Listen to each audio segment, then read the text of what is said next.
Durante siglos, el apellido Rothschild, o como se les conoce en España, los Rothschild, fue sinónimo de poder y dinero en la Europa del siglo XIX, una familia cuya influencia fue mucho más allá de los salones de Londres, Viena o París, porque también llegó a una España en plena transformación política, social y económica, un escenario donde esta influyente familia de banqueros se convirtió en pieza clave de su modernización. Fue un momento en el que España trataba de abrirse paso y en la que los Rothschild vieron una oportunidad.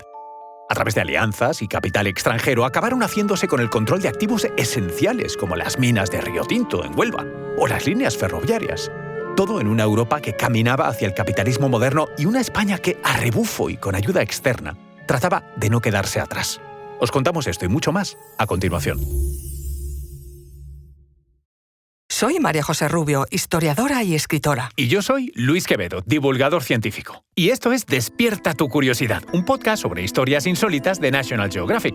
Este verano, todos los martes y jueves en tu plataforma de audio favorita. Y más curiosidades en el canal de National Geographic y en Disney+.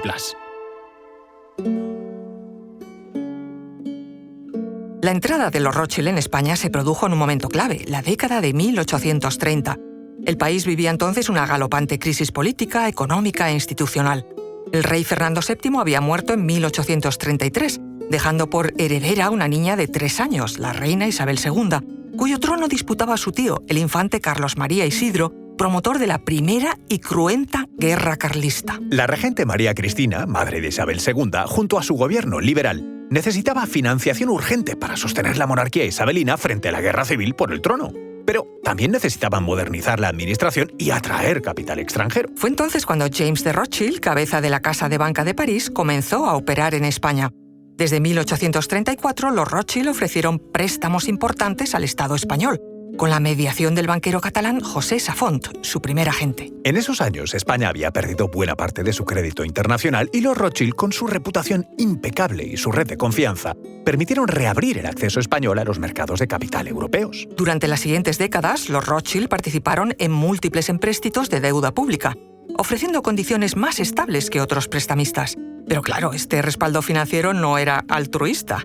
A cambio, exigían concesiones estratégicas en materias económicas que iban mucho más allá de los papeles del tesoro. Es aquí donde tenemos que hablar del que fue uno de los grandes hitos de la presencia Rothschild en España, el control de las minas de mercurio de Almadén, en Ciudad Real, un recurso considerado de los más ricos del mundo. El mercurio, también llamado azogue, era esencial para la amalgamación de la plata en América Latina, sobre todo en México.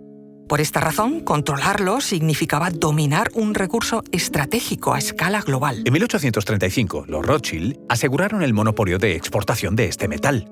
Esta concesión fue renovada y ampliada por sucesivos gobiernos españoles durante décadas. El acuerdo incluía el arrendamiento de las minas, el derecho a fijar precios y la distribución internacional del producto. Esta operación fue uno de los grandes ejemplos de cómo los bancos internacionales pasaban de financiar estados a gestionar recursos estratégicos directamente. Y esto les convertía en actores empresariales de primer orden. El beneficio fue inmenso, tanto para los Rothschild como para algunos sectores del Estado español, que encontraron en ellos una fuente de ingresos segura. Pero la familia no se quedó ahí. Otro de sus grandes intereses en España fue el desarrollo del ferrocarril, una inversión clave en la segunda mitad del siglo XIX.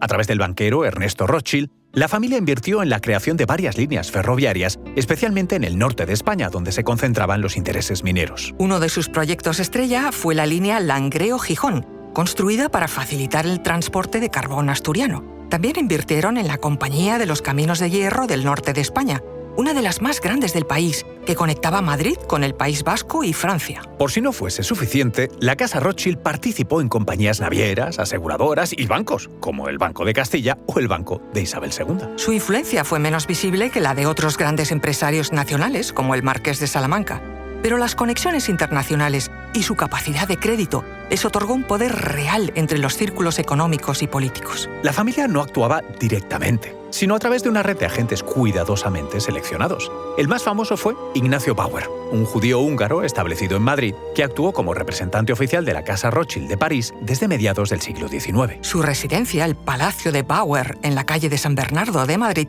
se convirtió en el centro de influencia y diplomacia económica. Y es que Bauer fue más que un banquero. Tuvo vínculos con Isabel II, con la nobleza, y participó en la creación de sociedades industriales y culturales. Pero, como toda gran historia, también tuvo un fin. La presencia de los Rothschild en España empezó a declinar a finales del siglo XIX, cuando el mercado del mercurio cayó por el agotamiento e introducción de nuevos métodos de extracción. Además, la situación política española, inestable, marcada por guerras coloniales, crisis internas, hizo menos atractiva la inversión a largo plazo. Aún así, los Rothschild mantuvieron participaciones en sectores como la minería y conservaron cierta presencia en los consejos de administración de empresas hasta el siglo XX. Supieron moverse con inteligencia en un país lleno de riesgos, pero también de oportunidades.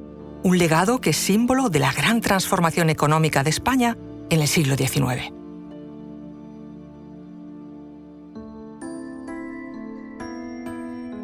Recuerda que este verano Despierta tu Curiosidad está disponible todos los martes y jueves en tu plataforma de audio favorita.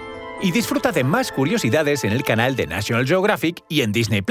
Ah, y no olvides compartir el podcast si has disfrutado con nuestras historias.